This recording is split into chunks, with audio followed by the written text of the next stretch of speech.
যে রাসূল সাল্লাল্লাহু আলাইহি সাল্লামকে পৃথিবীতে আনার জন্য এত আয়োজন, কাবা ঘর তৈরির উদ্দেশ্য রাসূল সাল্লাল্লাহু আলাইহি সাল্লামকে আনবেন। ইব্রাহিম আলাইহিস সালামের দ্বারা কাবা ঘর নির্মাণ করে সেখানে ইসমাঈল আলাইহিস সালামকে বসবাসের জন্য রেখে যাওয়া সেই সন্দেশ থেকে উদ্দেশ্য রাসূল সাল্লাল্লাহু আলাইহি সাল্লামকে মক্কা নগরীতে আনবেন, যেখানে কেউ ছিল না, বসবাসের অনুপযুক্ত, কোনো পানির চিহ্ন ছিল না, মরুভূমিটা মরুভূমি, কোনো গাছগাছালি পর্যন্ত কিছুই নেই। সেখানে মা হাজেরা আর ওই দুধের শিশু ইসমাইলকে রেখে গিয়েছিলেন। উদ্দেশ্য কি? রাসূল সাল্লাল্লাহু আলাইহি সাল্লামকে এখানে আনবেন। তাহলে দীর্ঘ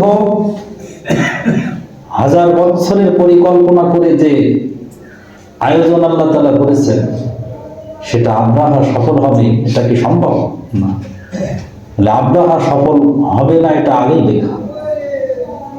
কিন্তু কুরাইশদেরকে, মানুষদেরকে আল্লাহ কিছু জিনিস চিন্তা করার জন্য, শিক্ষা নেওয়ার জন্য, বা আল্লাহর প্রতি বেশি আনুগত্যশীল যেন হয়, সেই জন্য আল্লাহ তাআলা কিছু ঘটনা ঘটান। তো সেই কথাই আল্লাহ তাআলা এই সূরা কুরাইশে বলেছেন, যেটা রাসূল সাল্লাল্লাহু আলাইহি সাল্লাম মায়ের গর্ভে কিছুদিন পর আসবেন, এমন সময় আব্রাহা কাবা ঘর ধ্বংসের পরিকল্পনা করেছেন। তাহলে এই পরিকল্পনায় সফল হলে কুরাইশটা ধ্বংস হয়ে যেত। আর যে কুরাইশদের সম্মান অনেক বেশি, কয়েকটা কারণে কুরাইশদের সম্মান।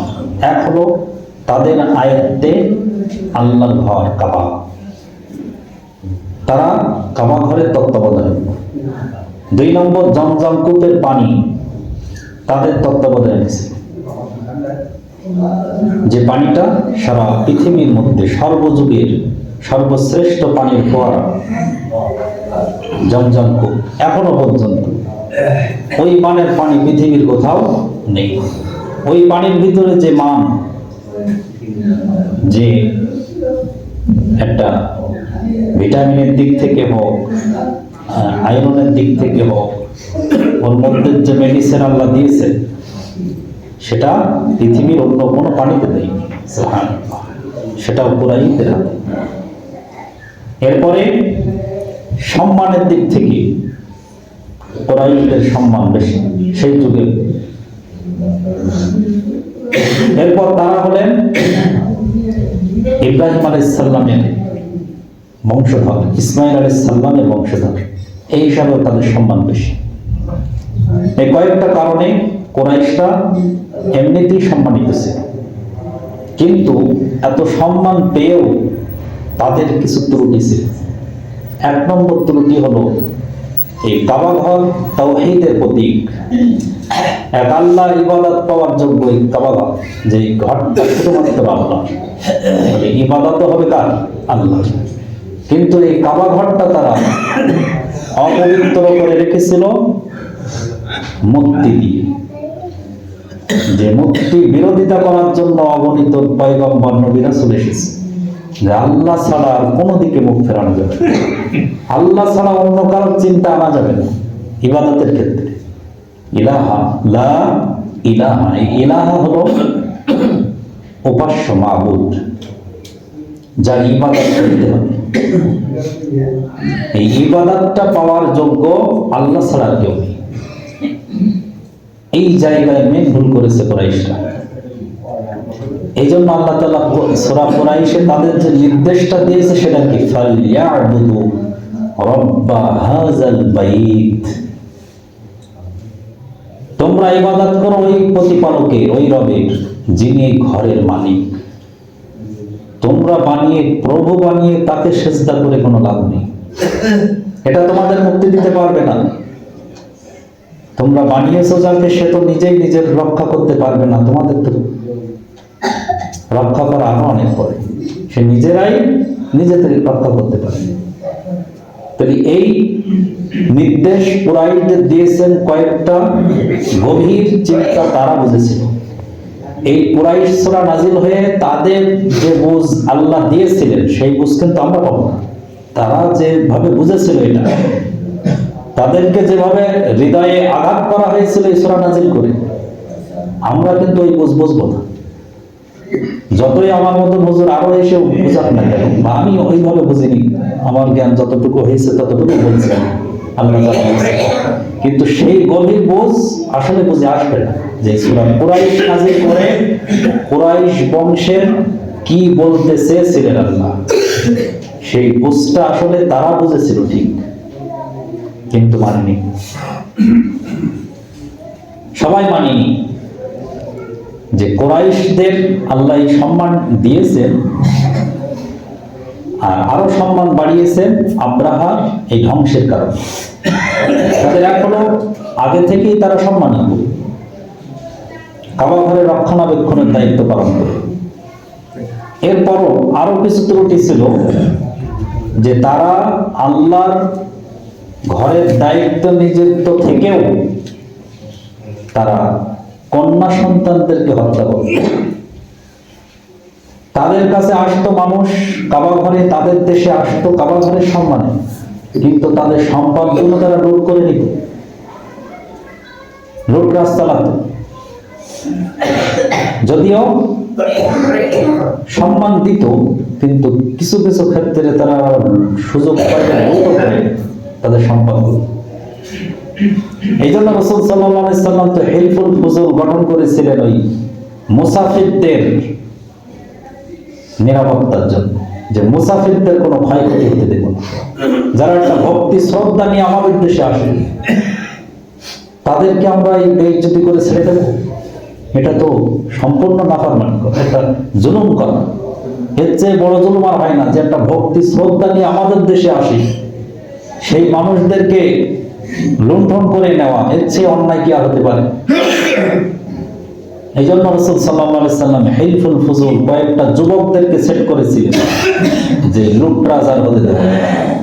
মুসাফিরদের সর্বশক্তি দিয়ে আমরা তাদের সম্পদ, তাদের সম্মান সবগুলো আমরা নিরাপত্তা দিই। সুবহানাল্লাহ। এমনি এমনি আলামিন হয়েছে, নবী হওয়ার আগেই সব মানুষের কাছে বিশ্বস্ত, কর্মের কারণে, কিছু কর্ম।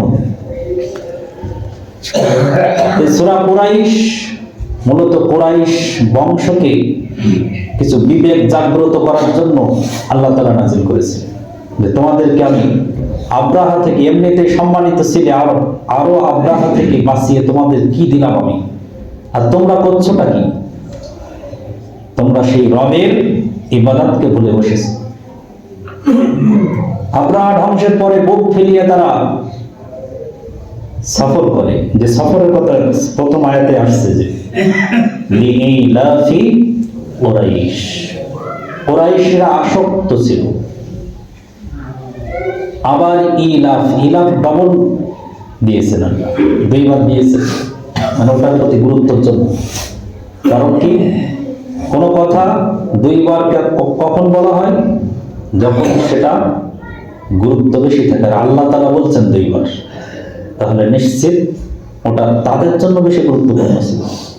কারণ আগেই বলেছি যে কি, মরুভূমিতে কিছুই নেই, ওটা শূন্য, ওখানে খাবার দাবার কোনো ব্যবস্থা নেই, অথচ আল্লাহ তাদেরকে পৃথিবীর সব মানুষের চাইতে শ্রেষ্ঠ নিয়ামত খাওয়াইছেন। সুবহানাল্লাহ। সব মানুষের চাইতে ভালোভাবে তারা জীবনযাপন করত, অথচ তাদের নিজস্ব কিছু হয় না। পশু পালন ছাড়া তাদের অন্য কোনো ফসল আবাদি কিছুই নেই। এই জন্য তাদের বাইর হওয়াটা, সফরে বাইর হওয়াটাই আসক্ত। তারা ইলাফ, যে তোমরা আসক্ত, লিইলাফি কুরাইশ, আবার ইলাফি, এই ইলাফ শব্দটা আমরা দুইবার ব্যবহার করেছি। এর পরের শব্দ এনেছেন রিহলাতাশ শিতা ওয়াস সাইফ। শাব্দিকভাবে কোরআন বুঝলে বেশি বুঝে আসে। কোরআন বোঝার কয়েকটা দিক আছে। একটা হলো মর্ম বোঝা, যে কোরআনের একটা যে সরল অনুবাদ যদি কেউ পড়ি, তাহলে কোরআনের একটা সারমর্ম বা একটা বোঝায়। কিন্তু এটা গভীর বোঝ আসবে না। গভীর বোঝ তখন আসবে যখন এটা শব্দ বিশ্লেষণ বুঝবো। আরবে এই রেহ মূলত সফরের শব্দ, কিন্তু সাফা একটা শব্দ আছে, সাহা, এই সাহা মানেও সফর, কিন্তু এই সাহা সফরটা হলো আনন্দ উপভোগের জন্য যদি কেউ কোথাও বাইর হয়। আর সফর মূলত কোনটা, যে বাড়ি থেকে দূর দূরান্তে কোনো জায়গায় যায় সেটাকে সফর। বাড়ি থেকে বাজারে গেলাম ওটা কি সফর? বাড়ি থেকে মাঠে গেলাম এটা তো সফর না। তাহলে সফর একটু দূর দূরান্ত। এই সফরটা আনন্দ উপভোগের জন্য যদি যায় সেটাকে বলে সাহা। আর যদি যুদ্ধ বিগ্রহের জন্য যায়, কোথাও বাইর হয় লড়াইয়ের উদ্দেশ্যে, সেটাকে বলা হতো আরবে নাফারা শব্দ আরবিতে, সেটাও সফর, কিন্তু সেটা যুদ্ধ বিগ্রহের। কিন্তু আল্লাহ তাআলা এখানে ব্যতিক্রম শব্দ ব্যবহার করেছেন, রিহ লাতাশ শিতা